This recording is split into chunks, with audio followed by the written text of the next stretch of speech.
होगा कि नीतीश कुमार भारतीय जनता पार्टी के दबाव में है। अच्छा, ये पहला ऐसा अवसर है जब नीतीश कुमार हमेशा भारतीय जनता पार्टी को खूंटे में बांध कर रखने वाले आज पूरी तरह से फ्री छोड़ दिए हैं। जैसे कभी कभी आप देखते होंगे ना गांव वगैरह में कि कुछ गाय ऐसी भी होती है जिसको चरने के लिए आप छोड़ दीजिए तो वो अपने से वापस सामने लौट करके खूंटा पर खड़ा हो जाती है कि लीजिए अब हमारे गर्दन में पगहा पहना दीजिए।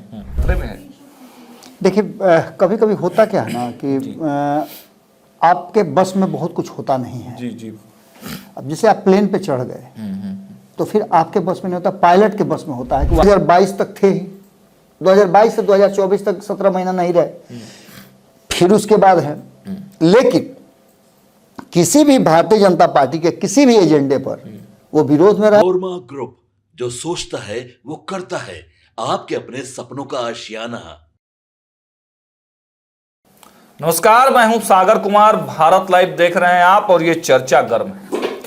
देखिए कौन सी चर्चा गर्म है। बिहार में यात्राएं तो चल ही रही हैं, बिहार में राजनीति भी खूब हो रहा है। एनडीए और इंडिया गठबंधन अब दोनों ही सीएम की रेस में बराबरी से लगे हुए हैं और उसके पीछे डिप्टी सीएम की भी लड़ाई खूब हो रही है। भले ही मुख्यमंत्री कोई बने लेकिन डिप्टी सीएम का होड़ अभी से ही दोनों ही गठबंधनों में शुरू हो गया है। लेकिन सबसे बड़ी जो चर्चा है अंदर खाने में और पॉलिटिकल गलियारों में कि आखिर मोदी का जो मास्टर प्लान है, जो वन नेशन वन इलेक्शन पर नीतीश कुमार ने कहीं ना कहीं जो हामी भरी है और आज ललन सिंह ने भी उस पर कहा कि उस पर समर्थन करता है जदयू का पूरा जो कुनबा है और जो भी एनडीए गठबंधन के लोग हैं उस पर पूरी तरह से सहमत हो रहे हैं। चिराग पासवान ने भी सहमति दर्ज की और साथ साथ प्रशांत किशोर ने भी इस पर सहमति दर्ज की। तो क्या नीतीश कुमार इस पूरे जो वन नेशन वन इलेक्शन वाला मुद्दा है उस पर सहमति देकर कहीं फंस गए? क्या नीतीश कुमार की जो सीएम कुर्सी है इसी में उलझ गई है? सीधे हम बाबा के पास चलेंगे और समझने का प्रयास करेंगे। क्या बाबा, क्या ये वन नेशन वन इलेक्शन पर सहमति भरकर नीतीश कुमार की मुख्यमंत्री कुर्सी खतरे में है? देखिए कभी कभी होता क्या है ना कि आपके बस में बहुत कुछ होता नहीं है। जी। अब जैसे आप प्लेन पे चढ़ गए तो फिर आपके बस में नहीं होता, पायलट के बस में होता है कि वो आपको कहाँ उतारेगा। बिहार में जो राजनीति की धारा है वो नीतीश कुमार अपने हिसाब से लेकर के चलते हैं।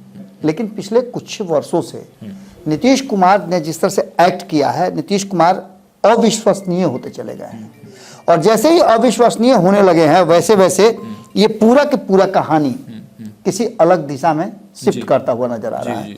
यानी नीतीश कुमार के ऊपर भारतीय जनता पार्टी का दबाव बढ़ना शुरू हो गया है। बिल्कुल, भले ही घोषित रूप से अघोषित रूप से ये बात समझे या ना समझे, लेकिन जो परिस्थितियां बनी हैं उन परिस्थितियों में आपको साफ साफ लग रहा होगा कि नीतीश कुमार भारतीय जनता पार्टी के दबाव में है। अच्छा, ये पहला ऐसा अवसर है जब नीतीश कुमार हमेशा भारतीय जनता पार्टी को खूंटे में बांध कर रखने वाले आज पूरी तरह से फ्री छोड़ दिए हैं। जैसे कभी कभी आप देखते होंगे ना गांव वगैरह में कि कुछ गाय ऐसी भी होती है जिसको चरने के लिए आप छोड़ दीजिए तो वो अपने से वापस सामने लौट करके खूंटा पर खड़ा हो जाती है कि लीजिए अब हमारे गर्दन में पगहा पहना दीजिए। उसी तरह नीतीश कुमार का हाल। नीतीश कुमार ने वैसे ही पहले तो बांध करके रखते थे, चराने अपने जाते थे, लेकिन अब मजबूर है वो क्योंकि गाय जो है खूंटा चुरा के भाग जा रही है। तो नीतीश कुमार के लिए जो वर्तमान परिस्थिति बनी है वो इस तरफ इशारा कर रही है कि नीतीश कुमार के हाँ और ना से कोई बहुत बड़ा असर नहीं पड़ना है। लेकिन बाबा केंद्र में तो सरकार में उनकी भागीदारी है। तेजस्वी यादव कह रहे हैं कि वो चाहेंगे तो विशेष राज्य का दर्जा मिल जाएगा। कमा करके आप लाते हैं, परिवार के आप अहम सदस्य हैं, लेकिन मुखिया के आदेश पर ही ना खाना घर में बनेगा। आपके आदेश पर कहियो कहियो बनेगा, तो रोज आप पकौड़िए खाइएगा तो स्वास्थ्य भी खराब हो जाएगा और पैसा भी ज्यादा लगेगा। तो मालिक समझता है कि कैसे उसको मैनेजमेंट देखना है। सिंपल सी बात यह है कि जो वर्तमान परिस्थिति बनी है उसमें नीतीश कुमार के लिए दो तरह की परिस्थितियां सामने नजर आ रही हैं। एक परिस्थिति जिसमें नीतीश कुमार को यह एहसास कराया जा रहा है कि जो है सो आप ही हैं, तुम्हें माता चपता तुम्हें वो बिल्कुल बोला जाता है हर मंच से कि भाई नेतृत्व आप ही के, मुख्यमंत्री आप ही को करना है। नीतीश कुमार की जो राजनीतिक शैली है उससे डरता भी है भारतीय जनता पार्टी। बिल्कुल, और वोट बैंक से भी, उनके वोट बैंक से भी। डरना भी चाहिए, क्योंकि नीतीश कुमार के पास एक ऑप्शन हमेशा खुला रहता है और वो है महागठबंधन की तरफ स्विच कर जाना। जी। ऐसी स्थिति में जो वर्तमान परिस्थिति बनी है उसमें नीतीश कुमार पिछले 10 सालों में आपने देखा होगा कि थे किसके साथ, अगर अधिक समय तक देखें तो वो भारतीय जनता पार्टी के साथ रहे हैं। 2014 में भारतीय जनता पार्टी की सरकार बनी, 2017 में वापस आ गए 3 साल के बाद जी। 3 साल भी पूरा नहीं हुआ था, वापस आ गए। उसके बाद से 2022 तक थे ही, 2022 से 2024 तक 17 महीना नहीं रहे, फिर उसके बाद है। लेकिन किसी भी भारतीय जनता पार्टी के किसी भी एजेंडे पर वो विरोध में रहे हों या पक्ष में रहे हों, विरोध नहीं करते रहे हैं। आपने देखा वो नोटबंदी पर नीतीश कुमार पहले ऐसे शख्स थे जिन्होंने समर्थन किया था, जी। जबकि पूरा विपक्ष उसका विरोध किया था। और तब नीतीश कुमार कहाँ थे? विपक्ष में थे, लालू प्रसाद के साथ थे। तो नीतीश कुमार इस तरह की परिस्थितियां पैदा करते रहते हैं और ये उनके राजनीति का, उनके चाणक्य नीति का एक कहा जाए तो सूत्र है जी।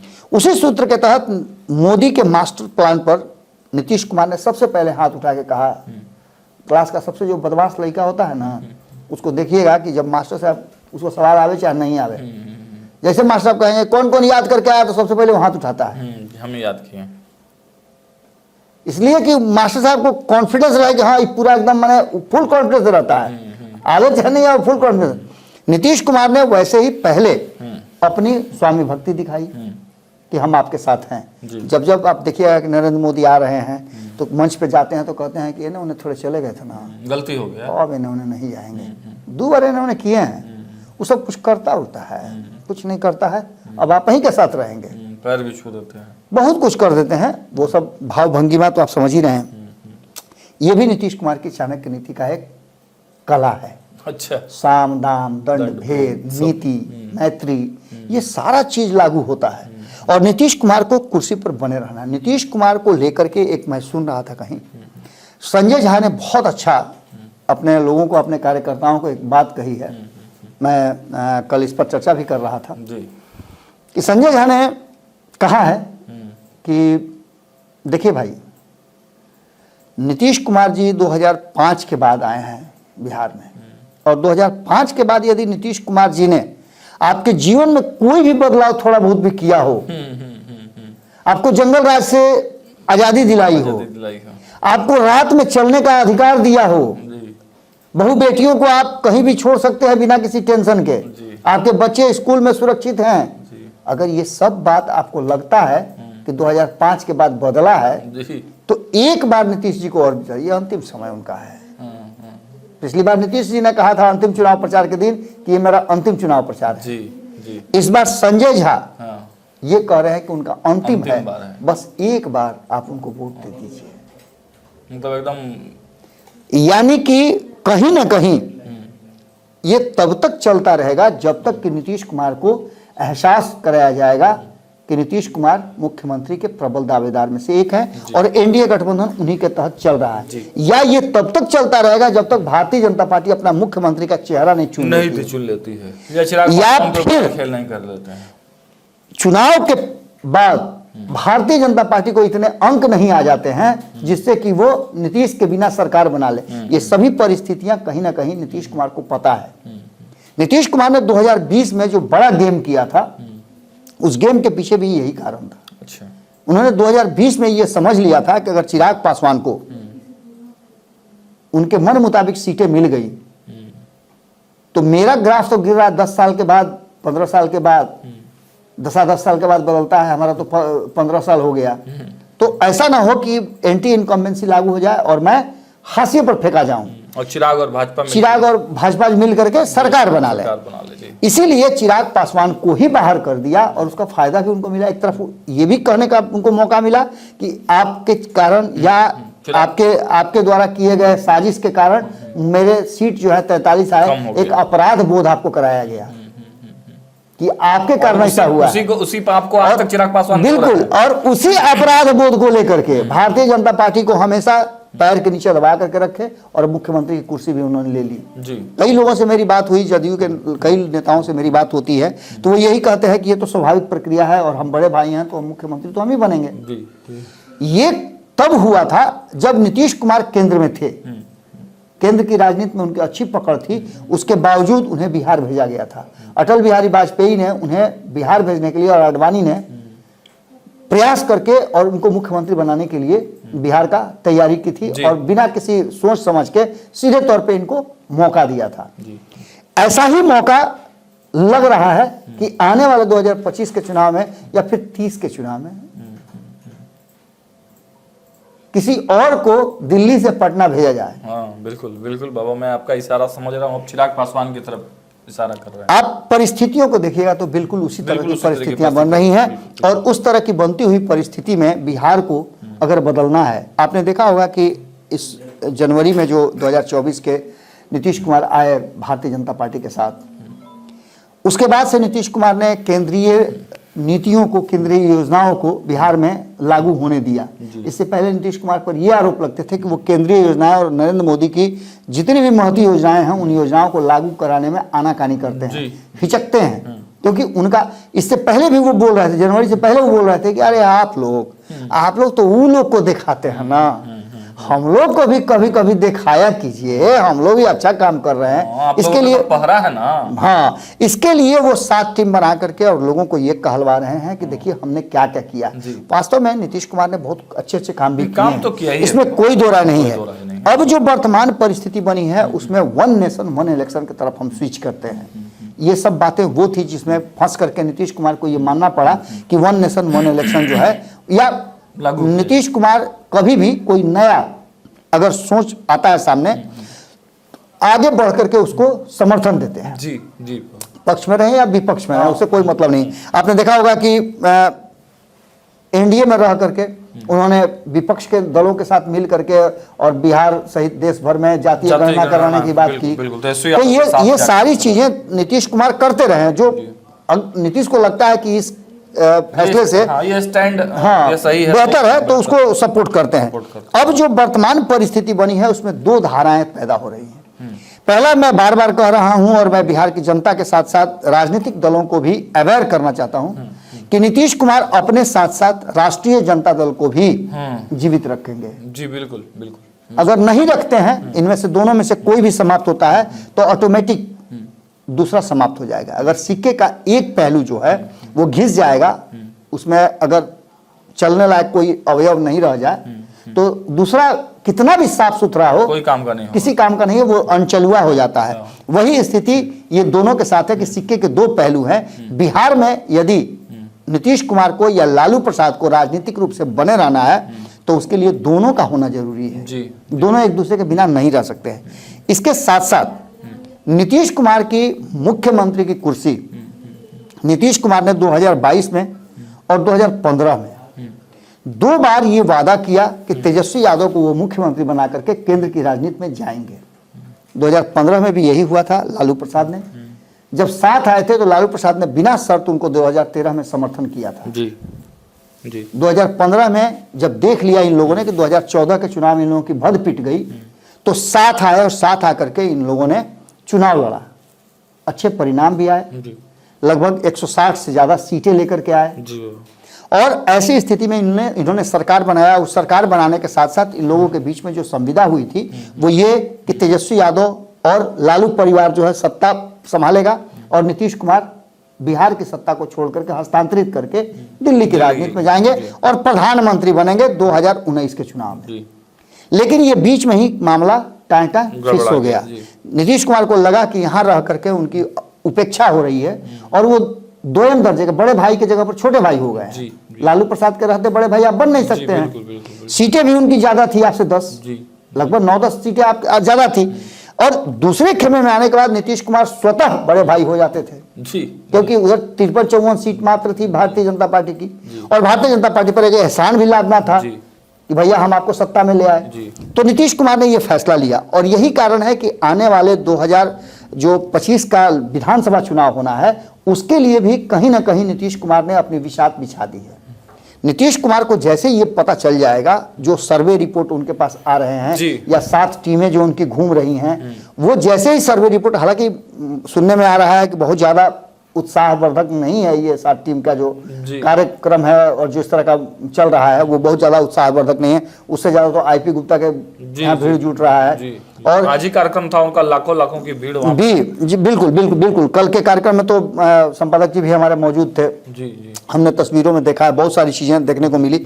इसके अलावा आप नागमणि की भी देख लीजिए, वो भी जिस तरह का यात्रा कर रहे हैं वो भी प्रभावित कर रहे हैं। उपेंद्र कुशवाहा भी प्रभावित कर रहे हैं। चिराग पासवान देख लीजिए, बिहार को बिहार छोड़िए ना भाई, चतरा में जाकर के देख लीजिए, झारखंड में वहां भी जाकर के हिलाए हुए हैं। बिल्कुल। तो कहीं ना कहीं एक बात तो साफ नजर आ रही है कि मुख्यमंत्री के दो प्रबल दावेदारों में अब ये दोनों अगर अलग अलग रहते हैं, मैं पहले भी खबरों में बता चुका हूं कि दोनों यदि अलग अलग होते हैं तो इसके परिणाम दोनों के लिए ही दुखद हो सकते हैं। जी बिल्कुल। तो ऐसी स्थिति में नीतीश कुमार करेंगे क्या? क्या नीतीश कुमार वापसी करेंगे? नीतीश कुमार के मुख्यमंत्री की कुर्सी जैसे ही फंसेगी, जी, जैसे ही कोई पौवा फंस जाएगा तो उसको निकालने के लिए पूरा जोर लगाएंगे। अगर जोर नहीं लगा तो वो बगल के आदमी को बुला करके कहेंगे कि भैया ये कुर्सी उठाइए और अपने खेमे में ले जाकर के रख दीजिए। और वही कुर्सी कहीं ना कहीं कारण बन रही है। अब इसके बाद आप देख लीजिए कि दूसरी तरफ भी बहुत समस्याएं हैं। कांग्रेस जिस तरह से एक्ट कर रही है उससे साफ लग रहा है कि महागठबंधन में सब कुछ ठीक ठाक नहीं रहने वाला है। कांग्रेस ने साफ कह दिया है, पहले तो वो दो उप मुख्यमंत्री मांग रही है, उसके बाद कह रही है कि हम एक गो जीते चाहे दो गो जीते, उससे क्या मतलब है आपको, हमको 70 गो सीट चाहिए। तो एक ये भी समस्या है। दूसरी तरफ आपने देखा होगा कि मुकेश सहनी बहुत तेजी से आगे बढ़ रहे हैं। जैसे चिराग पासवान इधर बढ़ रहे हैं वैसे मुकेश सहनी उधर बढ़ रहे हैं। लगातार वो ऐसे ऐसे लोगों को जोड़ रहे हैं जिसका इम्पैक्ट हो रहा है।